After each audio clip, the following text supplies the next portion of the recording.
नमस्कार, आप लाइव बिहार देख रहे हैं। मैं हूं राजमोहन तिवारी।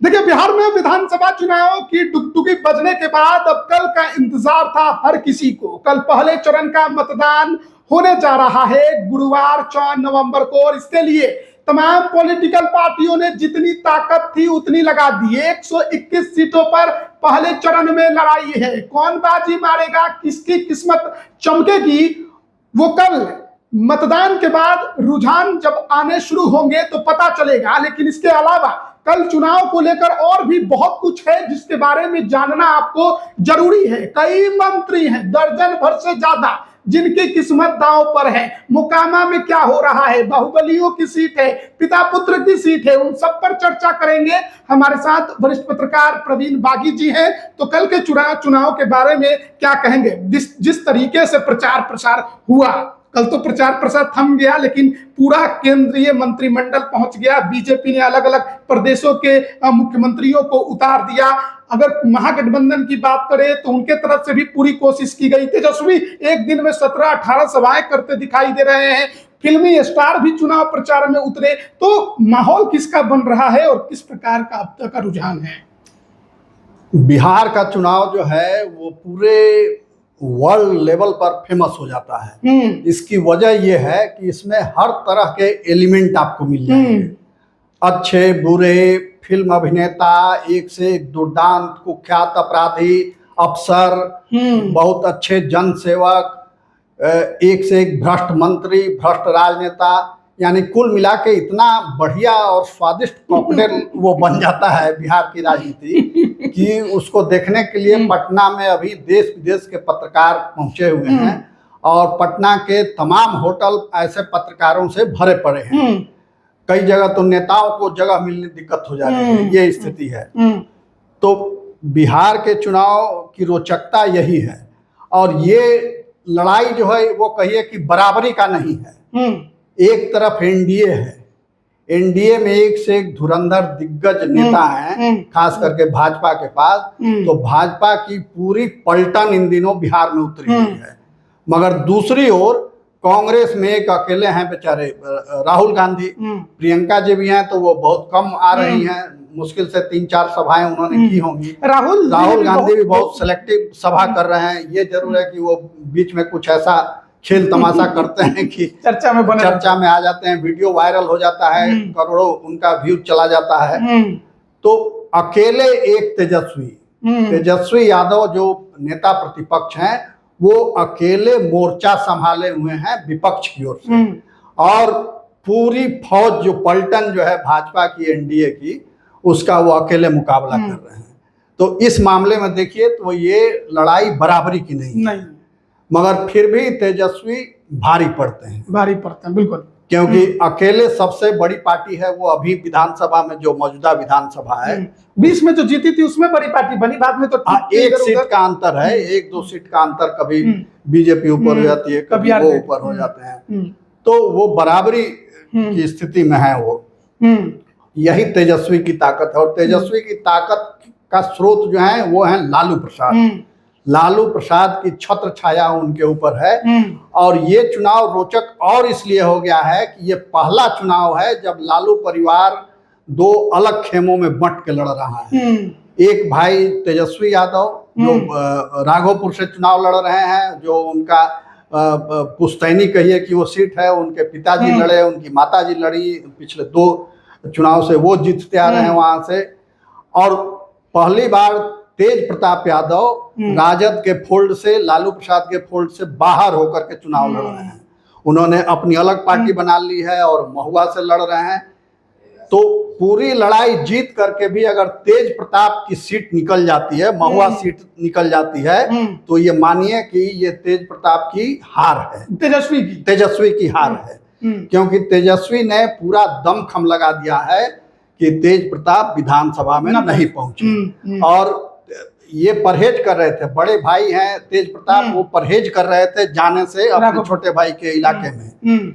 मगर छोटे भाई जब पहुंच गए महुआ, तेज प्रताप जब के क्षेत्र में तेजस्वी पहुंच गए, तो अंत में तेज प्रताप भी पहुंच गए महुआ, ये राघोपुर तेजस्वी के क्षेत्र में। तो अब कहाँ कितना असर पड़ेगा ये तो 14 को जब काउंटिंग होगा तब पता चलेगा। मगर ये बड़ा रोचक हो गया है। इसके पहले साधु और सुभाष अलग हुए थे, उनको परिवार से निकाला गया था, तो वो लोग भी अलग अलग लड़ते थे। कई जगह हराने का उन्होंने प्रयास किया राजद को, मगर वो राजनीति के बियावान में अभी भटक रहे हैं। उनको कहीं ठौर ठिकाना नहीं मिला। बहुत पार्टियों में घूमे।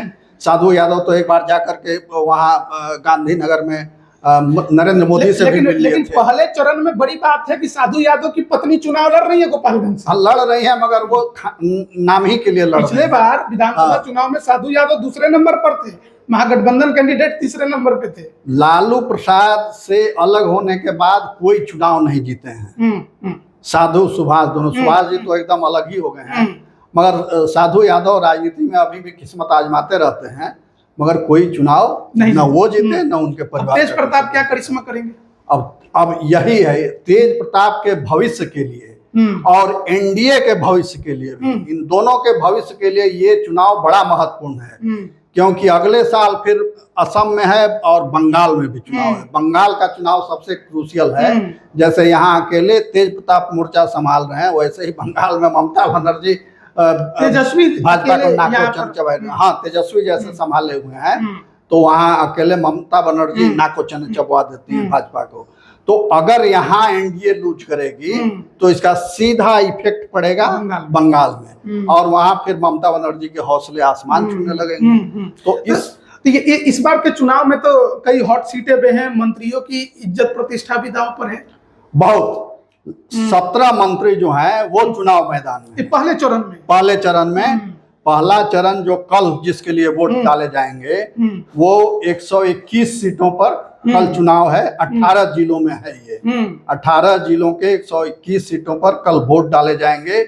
इसमें 17 मंत्री उम्मीदवार के रूप में मैदान में उतरे हुए हैं। इसमें भाजपा के 11 मंत्री हैं और जदयू के 6 मंत्री हैं, और एक नरेंद्र नारायण यादव को जोड़ लीजिए जो उपाध्यक्ष हैं विधानसभा के, तो 18 हो गई ये संख्या। तो और इसमें रोचक बात यह है कि डिप्टी सीएम सम्राट चौधरी अपने विधान परिषद विधानसभा में थे, तो वो तारापुर से लड़ रहे हैं। वो अपने वो भी कहिए कि उनका पैतृक सीट है, वो लड़ रहे हैं। डिप्टी सीएम विजय सिन्हा अपने पुराने सीट लखीसराय से लड़ रहे हैं। तो वो दोनों सीट तो महत्वपूर्ण है ही। इसके अलावा विजय चौधरी सराय रंजन से, जो उनकी पुरानी सीट है, वहां से वो लड़ रहे हैं जदयू से।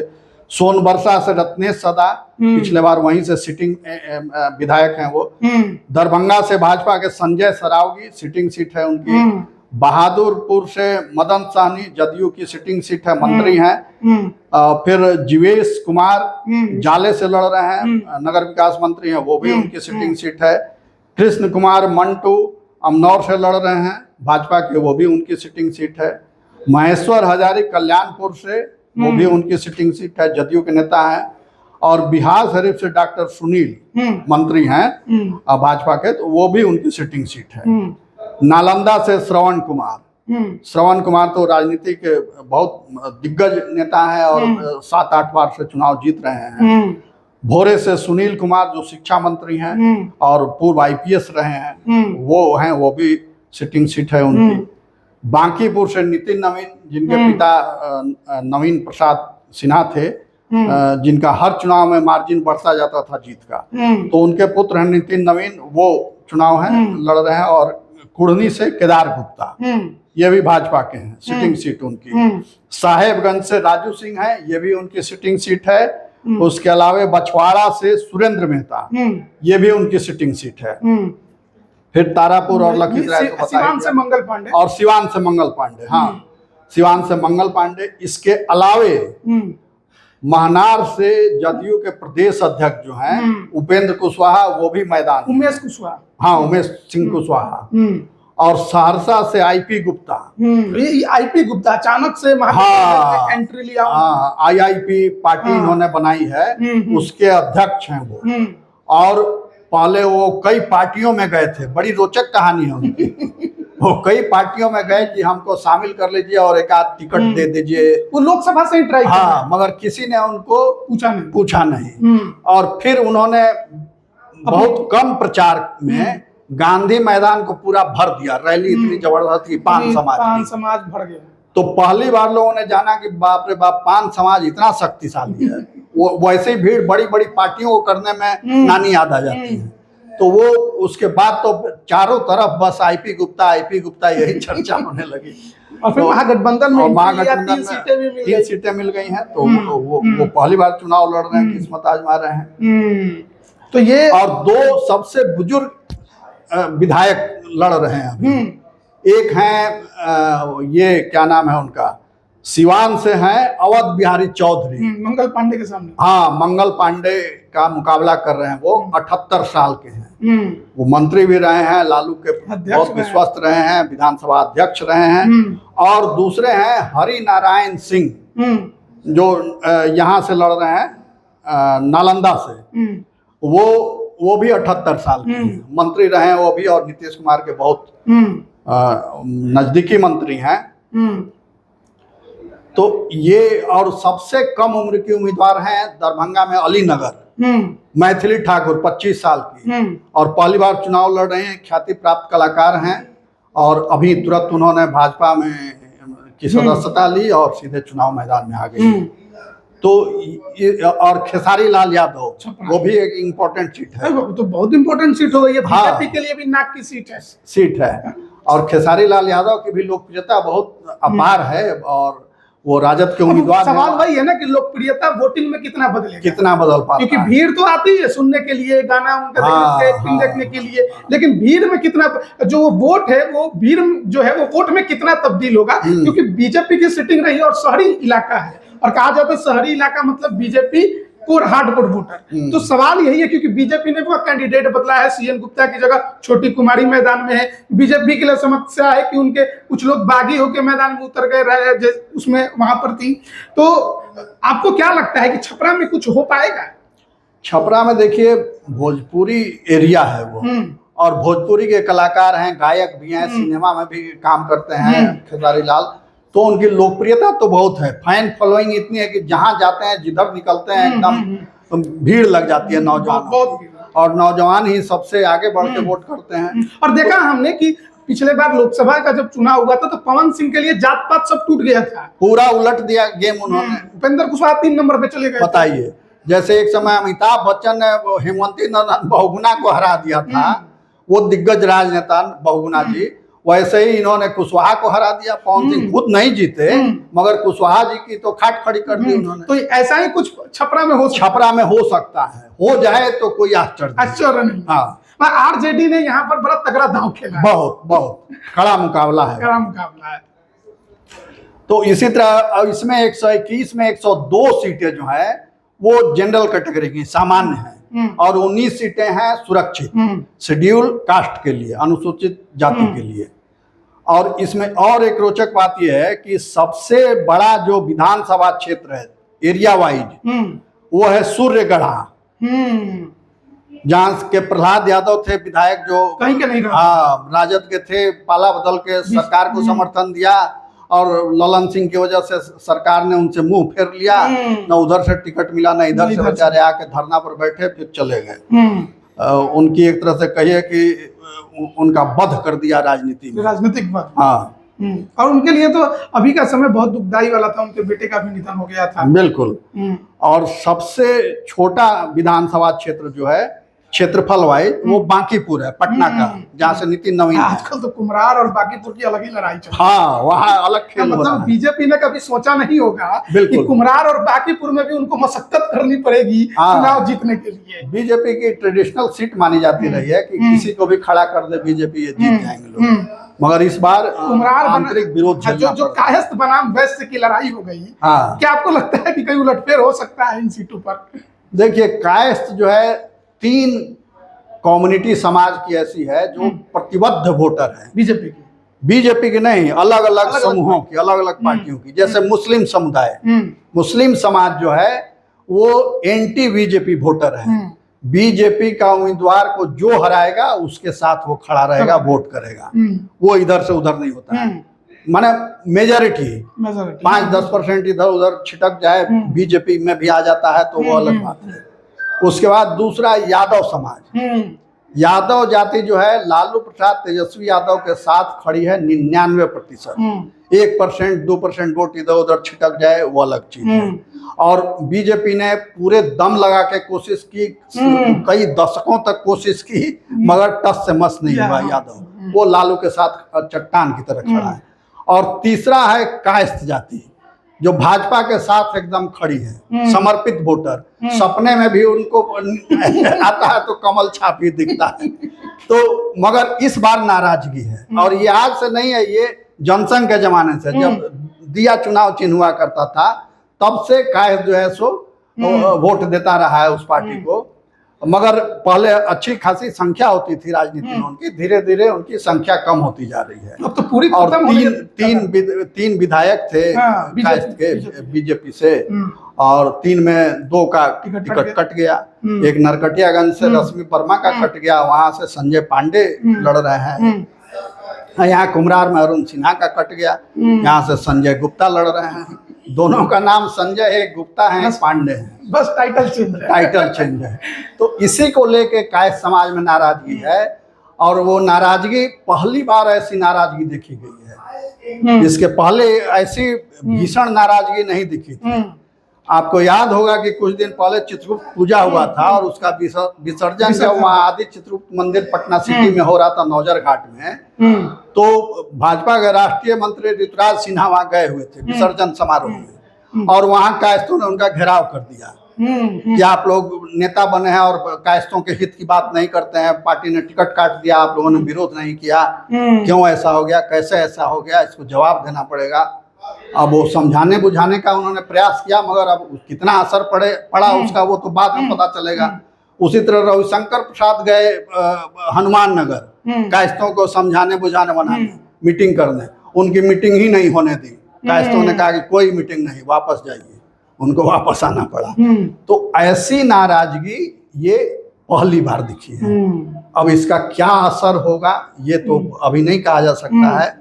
और ये इस नाराजगी का असर बांकीपुर में भी दिख रहा है कि बांकीपुर के वैश्य में नाराजगी है इसको लेकर कि जब कायस्थ वहाँ वोट नहीं करेगा हमारे जाति के मतलब, तो हम क्यों यहाँ वोट करेंगे। जैसे पवन सिंह के केस में हुआ था लोकसभा में, कुशवाहा और राजपूत अलग अलग हो गए और कई सीट बीजेपी हार गई, एनडीए हार गई। तो उस सीमा तक तो हमको नहीं लगता है कि ये विरोध जाएगा, मगर कुछ कहा नहीं जा सकता। राजनीति है, कब आज भर रात भर का मौका है, जितना समझा कब उलट जाए पलट जाए क्या हो जाए कुछ कहना नहीं। मगर बीजेपी लगी है गंभीरता से, कोशिश तो कर ही रही है, क्राइसिस मैनेजमेंट में लगी हुई है। तो अब हम लोग आए फिर मुख्य उसमें एजेंडे पर। तो और ये जो है दीघा जो है वो सबसे अधिक वोटर वाला क्षेत्र है दीघा विधानसभा। हाँ, ये 121, मतलब कि कुमरार बांकीपुर के बगल ही में दीघा। हाँ, सबसे ज्यादा वोटर है यहाँ, सबसे ज्यादा 121 विधानसभा क्षेत्र में। और सबसे कम वोटर वाला क्षेत्र है बरबीघा। अच्छा, वहाँ सबसे कम वोटर है। अच्छा, बरबीघा की भी चर्चा है। अब राजू सिंह का परिवार वहाँ जेडीयू का विधायक थे, हाँ, ना, और सुदर्शन जी उनका टिकट उन्हीं के नाम से जाना जाता था बरबीघा, और उनका टिकट कट गया, निर्दलीय लड़ रहे हैं वहां पर। बरबीघा पर भी सबकी हमको लगता है कि बरबीघा पर भी लोगों की नच रहे हैं, क्योंकि सुदर्शन जी वहां पे अच्छा मतलब माहौल बनाए हुए हैं। राजू बाबू का प्रभाव था, बहुत पुराने नेता। अच्छा, अब पहले चरण का चुनाव था और सबसे ज्यादा जिस सीट की चर्चा हुई मोकामा, क्या हाँ, देखिए मोकामा की चर्चा नहीं हो तो चुनाव की चर्चा अधूरी। और मोकामा ऐसी प्रतिष्ठा की सीट बन गई है कि ललन सिंह जाके वहाँ कैंप कर लिए। अब कहे कि वो अनंत सिंह जेल में गए तब यहाँ की जिम्मेवारी अनंत बाबू, हाँ, अनंत बाबू हो गए।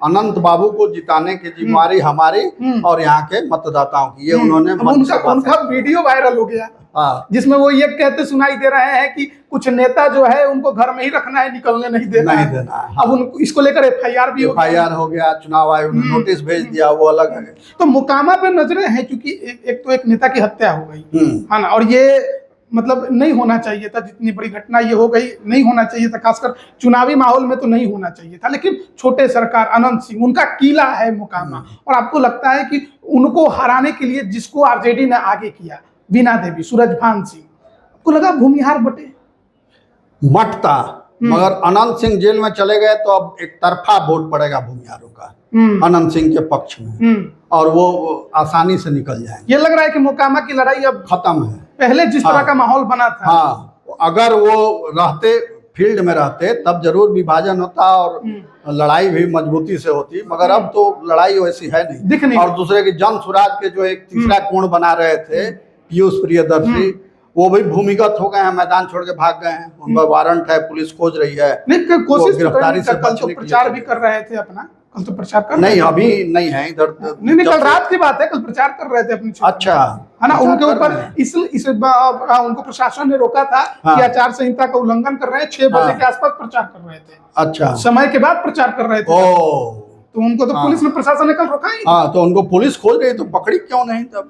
अभी उनकी गिरफ्तारी को लेकर बातचीत उस तरह के नहीं। एसएसपी का बयान आया था कि उनको भी खोजा जा रहा है, उनका नाम है उसमें, मगर वो मिल नहीं रहे हैं। और वो अब प्रशासन एक अलग ही नजरिए से अपना काम करती है, किसको कैसे कब उठाए। अब जैसे कि अनंत सिंह का ही मामला है, कहा जा रहा है कि पहले उनसे सहमति ली गई गिरफ्तारी की, फिर उनको गिरफ्तार किया गया। हाँ, क्योंकि जिस तरह से गिरफ्तारी हुई उससे लगता है कि उनको पहले से पता था कि हम ये होने वाला है। एसएसपी गए, कहा कि चलिए, और वो कहे कि हाँ। बड़ी बात कि बेल के लिए उन्होंने अभी तक याचिका भी नहीं डाली है, क्योंकि वो जान रहे हैं कि यही तो हमारे जीत का मंत्र है।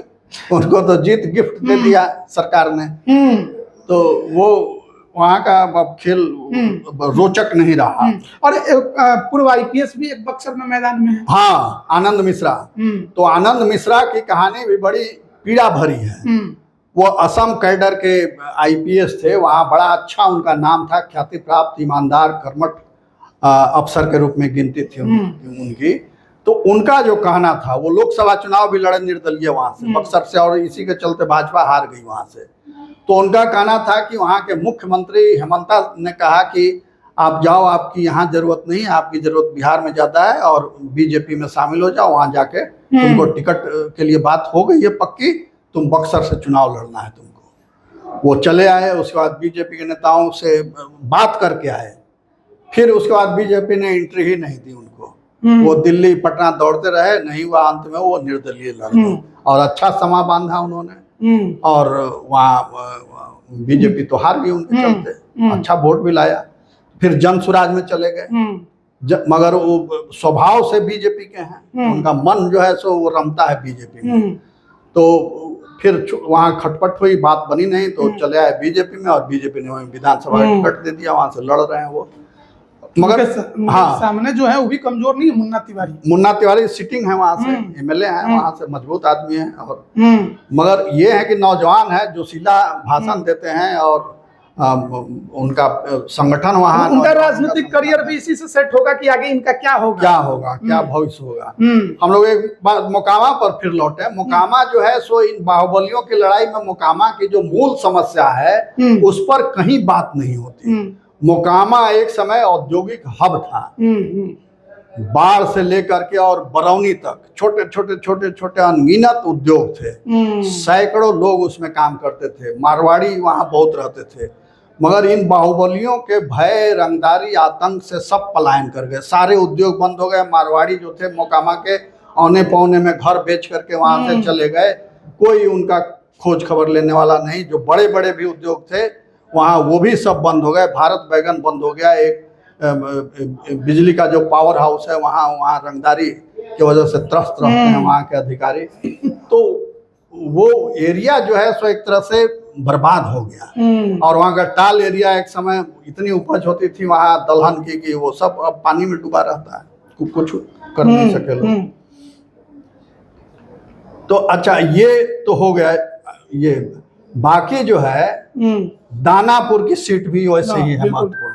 हाँ, पूर्व केंद्रीय मंत्री बीजेपी से रामकृपाल यादव, रीतलाल यादव, जो जेल से रह के चुनाव लड़ रहे हैं। रीतलाल यादव की बेटी ने जिस तरीके से कैंपेनिंग की है दानापुर में, उसकी भी चर्चा खूब चली है। हाँ, और उनको मुकाबले में खड़ा कर दिया है। बिल्कुल, बंद जेल में रीतलाल यादव को मुकाबले में खड़ा कर दिया उनकी बेटी और उनके परिवार वालों ने। और उनको लगता है कि जीत जाएंगे तो फिर राहत मिल जाएगी। लालू यादव ने रोड शो किया, तो इसीलिए समझ लीजिए कि लालू यादव के रोड शो के पीछे कारण रीतलाल से ज्यादा कहीं ना कहीं रामकृपाल यादव को हराना है। हाँ, ठीक कह रहे हैं। रामकृपाल यादव को फूटी आंखों नहीं देखना चाहते वो, क्योंकि उन्होंने उनकी बेटी को हराया, परिवार से बाहर गए, बेटी को हरा दिया, तो इसलिए वो, और दो बार हराया, बिल्कुल, तो इसलिए वो खपा तो हैं ही। और इसमें जो है फिर एक और सीट है बक्सर। बक्सर की तो चर्चा कर ही लिए। परसा की सीट भी महत्वपूर्ण है।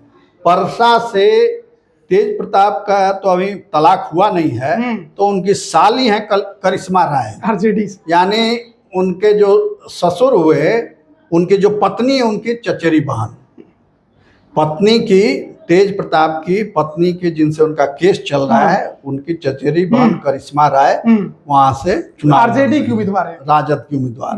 और यहाँ पर बड़ा बात यह है कि चंद्रिका राय का टिकट काटकर जेडीयू ने आरजेडी से वापस बुलाकर छोटे लाल राय को उतारा है। छोटे लाल राय को उतारा। तो यहाँ की भी लड़ाई थोड़ी दिलचस्प है। और परसा की बात इसलिए भी क्योंकि दरोगा बाबू का सीट है, पूर्व मुख्यमंत्री का सीट है, और उन्हीं के वजह से जाना जाता है। उनकी विरासत को चंद्रिका राय ने आगे बढ़ाया। आरजेडी से राजनीति की, फिर जेडीयू में आए, जो परिवार का जो अनबन हुआ उसके वजह से, लेकिन सोचा नहीं था चंद्रिका राय ने कि मेरी टिकट जेडीयू से कट जाएगी। लेकिन इज्जत और प्रतिष्ठा की बात यह बच गई कि परिवार से भतीजी को टिकट आरजेडी ने दे दिया।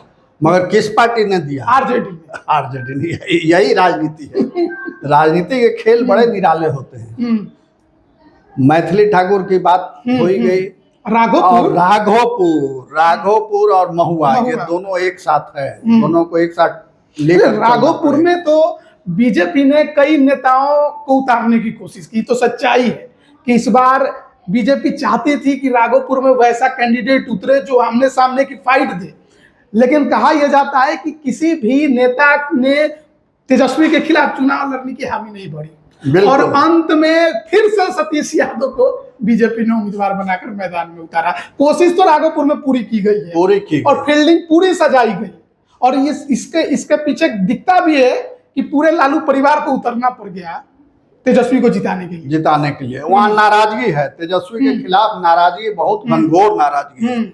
मगर फिर वही आड़े आ जाता है कि यादव वोटर ज्यादा है, बहुत ज्यादा है, तो यादव वोटर खिसियाएंगे भाई, तो जाएंगे कहाँ? वन का किधर जाएगा किधर? उसका वोट जाना ही है राजद। एक बार तो खिसियाए, एक बार तो गुस्सा किया 10 में, तो राबड़ी देवी को हरा दिया। हाँ, मगर वो संजोग था, संजोग से कभी कभी कुछ हो जाता है तो हार गए। तो राबड़ी देवी के सामने लोगों ने गुस्से का इजहार किया कि आपका बेटा आता नहीं है, कुछ काम नहीं करता है, हम लोग वोट नहीं देंगे। महिलाओं ने कहा उनको, तो उन्होंने कहा कि नहीं आएगा, काम करेगा, व्यस्त रहता है, इधर उधर घूम रहा है, इसलिए नहीं आ रहा है।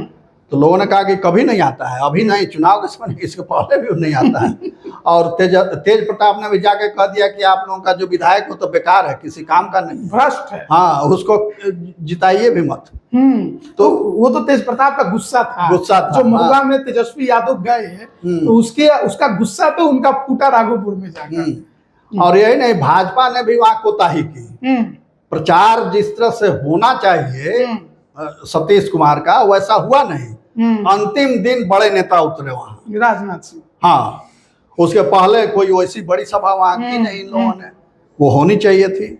और एक प्लस पॉइंट है जो तेजस्वी के खिलाफ जाता है, वो कि पिछले चुनाव में लोजपा का उम्मीदवार वहां था, राकेश रोशन, जो 30,000 वोट लाया था, वो इस बार सतीश कुमार के साथ बीजेपी में आ गए। हाँ, बीजेपी में उनको जिताने के लिए काम कर रहा है। तो वो एक सबसे बड़ा फायदा है। अब उसका तोड़ क्या निकालते हैं तेजस्वी, उस पर उनकी जीत। एक तो राघोपुर में किस्नौत और मजरौट की भी चर्चा इस बार खूब हुई है। झगड़ा वो रहता है, वो झगड़ा रहता है, मगर तेजस्वी के साथ भी प्लस पॉइंट है कि उसमें लोग देख रहे हैं कि ये जीतेगा तो मुख्यमंत्री बनेगा। तो मुख्यमंत्री का चार्म है और एक विधायक का है उधर, मगर फिर वो है कि 30,000 वोट उधर ऐड हो रहा है। अब वो 30,000 कितना लेकर आएंगे, हाँ, इस पर यही है, निर्भर करता है। तो वहां भी फाइट है, बराबरी का मुकाबला है, और उसको आसान नहीं कहा जा सकता। तेजस्वी तो कह रहे हैं कि हमारे राघोपुर में और मनेर में इस बात की लड़ाई है कि सबसे ज्यादा वोट से कौन जीतेगा। और इसी लड़ाई के चलते वहां से जन सुराज के प्रशांत किशोर भाग खड़े हुए राघोपुर से, कहे कि हम वहां से लड़ेंगे, कह दिया उन्होंने, और कहे कि हम जा रहे हैं वहां, देखते हैं लोगों की क्या राय बनती है, उसके बाद फैसला करेंगे। पहले घोषणा कर दी लड़ने की, फिर कहा कि राय लेने जा रहे हैं, उसके बाद राय लेकर के आए और चुप बैठ गए। समझ गए, हाँ। तो वहाँ उस यादवों के गढ़ में, लालू प्रसाद के गढ़ में जाने की, चुनाव लड़ने की हिम्मत नहीं जुटा पाए। बड़े बड़े नहीं जुटा पाते हाँ। हैं। और फिर महुआ की चर्चा, क्योंकि महुआ तेज प्रताप यादव अकेले लड़ रहे हैं, आरजेडी के मुकेश रोशन हैं, और इस सीट की भी एनडीए में खूब खटपट हुई। पहले उपेंद्र कुशवाहा को मिली, फिर वापस लोजपा रामविलास को मिला, और यहाँ से संजय सिंह को उम्मीदवार लोजपा रामविलास ने बनाया है। तो आप कैसे देख रहे हैं महुआ की लड़ाई को? क्या तेज प्रताप यादव लड़ाई में है?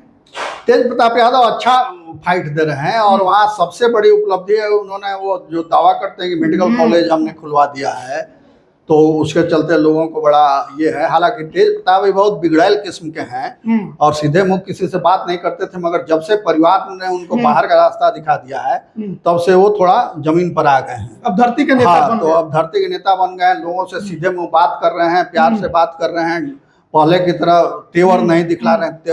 उनका जो कस बल था वो ढीला पड़ गया है। हालांकि और उनके साथ फायदे वाली बात है कि राबड़ी देवी ने सार्वजनिक रूप से कह दिया कि भाई बेटा है, कैसे उसको छोड़ देंगे।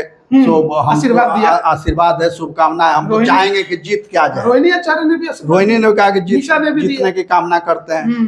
तो परिवार ने उनको निकाल दिया, उसके लिए आप जीत की कामना कर रही हैं, करेंगे जीत के आ जाए। तो ये तो तिता बहुत लगा होगा तेजस्वी। आज तो मतलब एक वीडियो बड़ा वायरल हुआ, एयरपोर्ट पर तेज प्रताप यादव शॉपिंग कर रहे थे, बगल से तेजस्वी यादव मुकेश सहनी गुजरे, एक दूसरा कोई शख्स था जिनके साथ तेज प्रताप यादव थे। तेजस्वी ने चिल्लाकर पूछा कि भैया आपको शॉपिंग करवा रहे हैं क्या?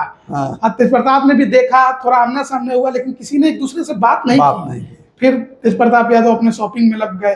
थोड़ा मतलब माहौल थोड़ा बना, थोड़ा लगा कि कुछ होगा, कुछ बातचीत बढ़ेगी आगे, लेकिन हुई नहीं। कटुता बहुत बढ़ गई है, बहुत कटुता बढ़ गई है। परिवार से निकाल देना बहुत बड़ी बात है। और जिस तरीके से पूरा परिवार तेज प्रताप के पक्ष में, कहीं ना कहीं ये दिखता है कि जो निकालने की कार्रवाई हुई है वो तेजस्वी के दबाव में हुई है, और इसमें किसी और परिवार का हाथ नहीं है। ये केवल और केवल तेजस्वी यादव का एजेंडा था, उन्हीं के कहने पर ये हुआ है, ये साफ दिख रहा है। तो क्योंकि देखिए जो सर्वे रिपोर्ट है, जो अब तक का रिपोर्टर हमारे गए, महुआ भी गए थे, कल की बातें, कल रात में 11-12 बजे वहां से लौटे हैं। उनका कहना है कि फाइट में तो मुकेश रोशन है ही नहीं, वहां लड़ाई जो है वो एनडीए बनाम तेज प्रताप है। तो वोट जितना मुकेश रोशन काटेंगे उतना नुकसान तेज प्रताप को होगा। तेज प्रताप को होगा, हाँ। अब देखिए तेज प्रताप ऊपर से जरूर कहते थे कि हमारा अर्जुन है, हमारा अर्जुन है, इसको मुख्यमंत्री बनाना है, मगर भीतर ही भीतर वो जड़ काटने में लगे रहते थे उसकी। आप हर चुनाव में देखिए वो 10 को सीट लेकर पहुंच जाते थे कि इसको टिकट दीजिए, नहीं दीजिएगा तो नहीं तो बागी बन के कई जगह उतारा और हरवा दिया, अधिकृत पार्टी के उम्मीदवार को हरवाया। तो भीतर ही भीतर बहुत खिलाफत करते थे, और माने एक तरह से अवज्ञा करते थे कि तेज प्रताप को कैसे, तेजस्वी को कैसे नीचा दिखाया जाए।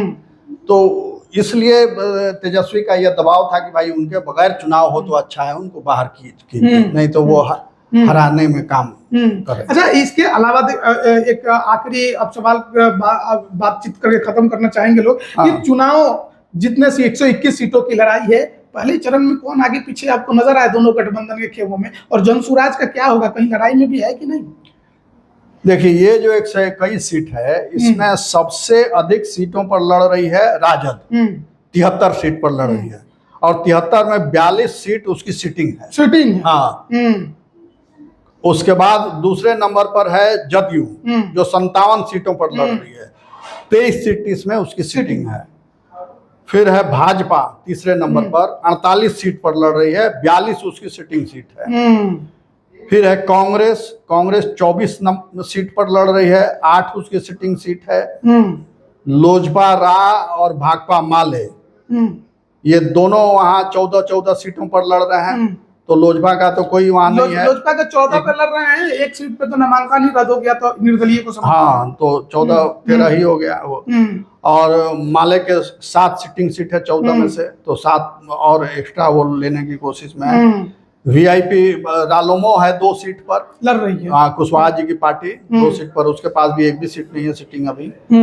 और वीआईपी 5 सीट पर लड़ रही है, 4 उसकी सिटिंग थी, पिछली बार जीती। हाँ, जो भाजपा में चले गए, तो वो 4 उनके वो एक तो गौरव बोराम की सीट पर बैठ गए, उनके पार्टी के राष्ट्रीय। उनकी तो ऐसी कहानी है कि वो एक अलग स्टोरी बनेगी। मुकेश सहनी की 15 सीटें मिली, घट गई, 11 हो गई, पता ही नहीं चला, लेकिन डिप्टी सीएम का चेहरा तो है। इससे खुश है मुकेश सहनी। वो एक भी सीट ना जीते हैं मगर डिप्टी सीएम तो बनेंगे।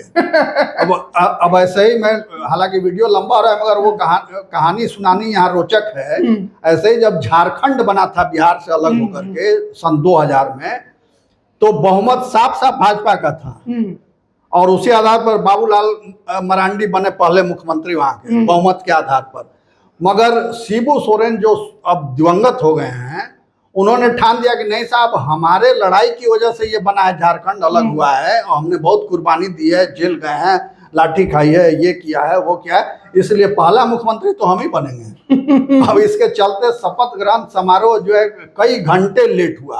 अच्छा। हाँ, रात के 12-1 बज गए और झगड़ा सुलझ नहीं रहे, ठान के राजभवन में बैठ गए कि बनेंगे तो हम ही, शपथ लेना है, हम ही को लेना है। किसी तरह समझा उझा के ये करके उनको किया गया। तो वही कहानी इनकी है, मुकेश सहनी की। कुछ भी हो जाए, उप मुख्यमंत्री तो बनेंगे हम ही। भले वो तेजस्वी मुख्यमंत्री बने या ना बने, कांग्रेस का कोई बन जाए, मगर उप मुख्यमंत्री हम ही बनेंगे। अब इसके चलते मुसलमानों में इतनी नाराजगी है, जैसे इस बार कायस्थों में विद्रोह की स्थिति है, वैसे ही मुकेश सहनी को डिप्टी सीएम बनाने से मुसलमानों में विद्रोह की स्थिति हो गई है राजद के खिलाफ। अब्दुल अब्दरी नहीं बिछाएगा, ये वीडियो जो है सो वायरल हो गया पूरे वर्ल्ड में कि कैसे मुसलमान खफा हैं। अब उसको और हवा दे रहे हैं ओवैसी साहब हैदराबाद से आकर के। अब देखिए क्या होता है। उसी तरह ये सीपीआई 4 सीट पर लड़ रही है, 2 सीटिंग है, 2 उसकी सीटिंग है। सीपीएम 3 सीट पर लड़ रही है, उसकी भी 2 सीटिंग है। आईआईपी जो गुप्ता जी की पार्टी है वो 3 सीट पर लड़ रही है। जन सुराज अकेली ऐसी पार्टी है जो 121 में 119 पर लड़ रही है। 2 पर उनके कैंडिडेट ही भाग गए। हाँ, 2 पर ब्रह्मपुर और दानापुर छोड़ करके बाकी 119 सीट उनके जिम्मे है। और कुल जो वोटर हैं जो मतदान करेंगे कल, वो 3.75 करोड़ वोटर हैं और कुल उम्मीदवार 1314 उम्मीदवार हैं। तो ये है। अब इसमें देखिए आप, इसमें खेल अभी और है। खेल ये है कि फ्रेंडली फाइट भी है, दोस्ताना संघर्ष, मगर दोस्ती में भी कभी कभी देखिए कि मुक्का मुक्की गुत्थम गुत्था हो जाता, तो वही हो रहा है। वैशाली में राजद वर्सेस कांग्रेस, ये सिर्फ महागठबंधन में मिलेगा। बछवाड़ा में सीपीआई और वर्सेज कांग्रेस, राजा पाकड़ में कांग्रेस वर्सेज सीपीआई, बिहार शरीफ में कांग्रेस वर्सेज सीपीआई, बेलदौर में कांग्रेस वर्सेज आईआईपी गुप्ता जी की पार्टी, और इसमें गौड़ा बौड़ाम की सीट भी थी। तो वहां पहले तेजस्वी ने जाके अपने कैंडिडेट को बैठने की घोषणा कर दी कि इनको बैठा दिया गया है, और उनको नहीं बैठे वो तो पार्टी से निकाल दिया। अब वो इंडिपेंडेंट लड़ने लगे, मगर सिंबल तो था आरजेडी का। अब कल रात में गए ये मुकेश सहनी, उन्होंने अपने भाई को बैठा दिया, कहा कि उसको समर्थन दे रहे हैं जिसको राजद निकाल दिया। जो लड़ाई महागठबंधन में थी कई सीटों की, और उसके वजह से लग रहा है कि वो कई सीटों पर पिछड़ेगी। और इन्हीं सब अंतर विरोधों और तालमेल की कमी के चलते महागठबंधन ने बहुत सुनहरा मौका गंवा दिया। मतलब मल्लाह जो है वो तो देख ही रहा है कि उसके साथ देख रहा है क्या हो रहा है। 15 सीटों में घटके 11 हो गई। अभी भी एक सीट चैनपुर की, एक कैमूर में, वहां पे भी राजद बना वीआईपी का साफ दिखाई दे रहा है। पार्टी का प्रदेश अध्यक्ष जो कि एकदम गरीबी स्तर से निकला है, उसको कैंडिडेट बनाया गया।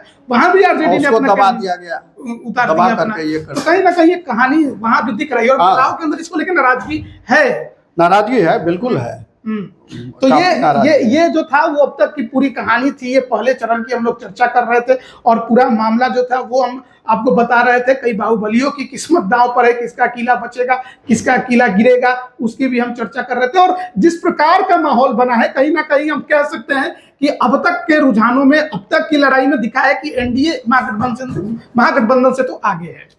हाँ, एनडीए देखिए 20 के चुनाव में एनडीए के पास ये 121 में से 61 सीटें महागठबंधन के पास थी, 61, और 59 सीटें माने 59 सीटें एनडीए के पास थी। एक सीट एलजेपी के जो जदयू में चला गया, तो उसको भी मान लीजिए 60 इसी में एनडीए 60-61 की लड़ाई है। 60-61 एक सीट आगे पीछे। लेकिन तो इसलिए कांटे की लड़ाई कह सकते हैं, मगर 5 साल में स्थितियां बहुत बदल गई। और नीतीश जी ने पिछले 1 महीने में जो कुछ कारगुजारी किया है, जो मतदाताओं को प्रभावित करने के लिए जो लोक लुभावनी योजनाएं घोषित की हैं, जो लाभ दिया है, उससे फिजा बदली हुई है। और दूसरा है कि जो उनके खिलाफ पिछली बार लड़े थे उपेंद्र कुशवाहा और चिराग पासवान, दोनों गठबंधन का हिस्सा है। दोनों गठबंधन का हिस्सा है, वो एक बड़ी उपलब्धि है। और जो ये कहा जा रहा था कि अब जो बार बार ये कह रहे थे तेजस्वी यादव की चाचा जी बीमार हैं, अब वो थक गए हैं, दिमाग काम नहीं करता है, वो सब जवाब नीतीश जी ने दे दिया। लेकिन जब हेलीकॉप्टर अभी नहीं उड़ा मोन्था साइक्लोन की वजह से, तो सब नेता बैठे आराम फरमाते रहे और नीतीश जी गाड़ी से बाई रोड चले गए, 250 किलोमीटर घूम घाम के कई जगह सभा रोड शो करके वापस आ गए। तो अभी भी नीतीश जो है वो एनडीए के लिए अपरिहार्य हैं, मगर ये है कि वो इधर से उधर ना हो, क्योंकि वो हमेशा डर बना रहता है उनके साथ कि वो इधर जाएंगे उधर जाएंगे किधर जाएंगे। तो नीतीश जी अपरिहार्य हैं बिहार की राजनीति के लिए, और जिस तरीके से वो गोटी बिछाते हैं, जिस तरीके से वो राजनीति करते हैं, वो एक बड़ी सुलझी हुई राजनीति उनकी। अच्छा, नीतीश कुमार के विकास के काम की तो चर्चा होती है, लेकिन तेजस्वी यादव ने जो इतनी बड़ी बड़ी योजनाओं का ऐलान किया है कि हमारी सरकार आएगी तो हर घर नौकरी देने का जो वादा उन्होंने कर दिया, सिंचाई के लिए मुफ्त बिजली देने का वादा कर दिया, एक मुश्त 30,000 रुपया महिलाओं के खाते में डालेंगे 1 साल का, महिला जो माई भन्मान योजना है, इसके अलावा इतने 200 यूनिट बिजली फ्री करेंगे, ये तमाम वादे जो उन्होंने किए हैं, क्या इसका असर कुछ पड़ेगा? असर नहीं पड़ेगा, क्योंकि वो हास्यास्पद लग रहा है। वो लोग भी कह रहे हैं कि भाई इतना ये कहाँ से देंगे, कहाँ से लाएंगे, ये सरकार बनाने के लिए बस। और लाते, अगर ये कर सकते थे तो जब डिप्टी सीएम थे तो क्यों नहीं किया। तो वो देखिए, तेजस्वी जरूर अच्छी पारी शुरुआत उन्होंने की थी, पारी की शुरुआत बहुत अच्छे से की थी। पढ़ाई, कमाई, दवाई, सिंचाई, ये 4 स्लोगन लेकर के वो चले थे, मगर राहुल गांधी ने आकर के पूरा उनका गेम डिरेल कर दिया, ट्रैक से उतार दिया तेजस्वी के रथ अभियान को, विजय अभियान को।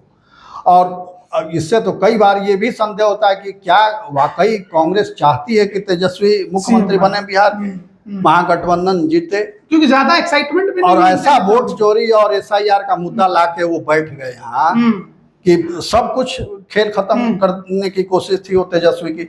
फिर बाद में जब एहसास हुआ तेजस्वी को, तो फिर उन्होंने यात्रा निकाली और फिर मूल मुद्दे पर लौटे। और आज भी चुनाव जो हो रहा है इसी मुद्दे पर हो रहा है। और एक मुद्दा सेट किया प्रशांत किशोर ने, बेरोजगारी पलायन का, और बेरोजगारी रोजगार का मुद्दा सेट किया इन्होंने, तेजस्वी यादव ने। इसी 2 मुद्दे के इर्द गिर्द ये चुनाव घूम रहा है, और इसके चलते ये लड़ाई बड़ी विकट हो गई है, क्योंकि पहली बार इतनी मजबूती से बिहार में रोजगार और पलायन का मुद्दा चुनाव का केंद्रीय मुद्दा बना है। एनडीए आगे दिखाई दे रहा है आपको कि महागठबंधन आगे? नहीं, एनडीए आगे है, क्योंकि उसके पास चेहरा नीतीश है, चेहरा मोदी है। इसका कोई मुकाबला नहीं है आज की राजनीति में देश में।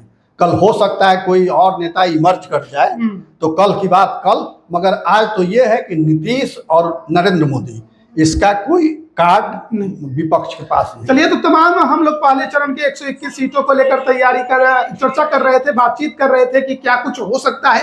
आपकी इस पर जो भी राय है कमेंट जरूर करिएगा। आप सभी का बहुत बहुत धन्यवाद।